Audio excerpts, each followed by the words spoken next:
पाहत आहात तिरंगा न्यूज महाराष्ट्र चॅनल। महापौर धीरज सूर्यवंशी यांच्याकडून घरपट्टी वसुलीचा आढावा। 66 कोटींच्या विक्रमी वसुलीबद्दल कर्मचाऱ्यांचे कौतुक। नागरिकांच्या तक्रार निवारणासाठी आता दर गुरुवारी दुपारी 3 ते 5 वेळ राखीव महापौरांचे आदेश। सांगली मिरज कोपवाड शहर महानगरपालिकेच्या उत्पन्नाचा मुख्य स्रोत असलेल्या घरपट्टी व पाणीपट्टी वसुलीचा सविस्तर आढावा आज महापौर श्री धीरज सूर्यवंशी यांच्या अध्यक्षतेखाली घेण्यात आला। यावेळी उपमहापौर श्री गजानन मगदुम आणि सभागृह नेते श्री संदीप आवटी यांची प्रमुख उपस्थिती होती। 66 कोटींची वसुली कर्मचाऱ्यांच्या पाठीवर कौतुकाची थाप।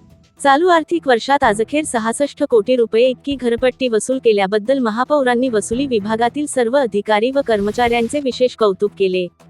घरपट्टी आणि पाणीपट्टी हा महापालिकेचा आर्थिक कणा आहे। या उत्पन्नातूनच शहराचा विकास साधला जातो, असे नमूद करत महापौरांनी कर्मचाऱ्यांना उर्वरित काळात जास्तीत जास्त वसुली करण्याचे आवाहन केले। पदाधिकाऱ्यांचे कर्मचाऱ्यांना आश्वासक सहकार्य। वसुलीची उद्दिष्टे पूर्ण करताना कर्मचाऱ्यांना येणाऱ्या अडचणी सोडवण्यासाठी सर्व पदाधिकारी कर्मचाऱ्यांच्या खांद्याला खांदा लावून काम करतील, असे आश्वासन यावेळी देण्यात आले।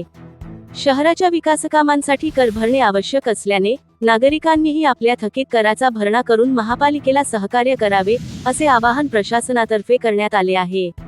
नागरिकांसाठी विशेष तक्रार निवारण वेळ। नागरिकांच्या करविषयक तक्रारींचे तात्काळ निराकरण व्हावे, यासाठी महापौरांनी महत्त्वपूर्ण आदेश दिले आहेत। आता दर गुरुवारी दुपारी 3 ते 5 ही वेळ केवळ नागरिकांच्या तक्रार निवारणासाठी राखीव असेल।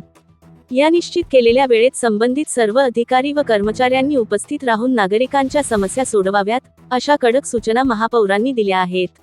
या आढावा बैठकीस उपस्थित अधिकारी मनपा उपायुक्त अश्विनी पाटील, सहाय्यक आयुक्त आकाश डोईफोडे यांच्यासह घरपट्टी विभागाचे वरिष्ठ अधिकारी व वसुली कर्मचारी उपस्थित होते। तिरंगा न्यूज महाराष्ट्र साठी मुख्य संपादक सलीम भाई अत्तार।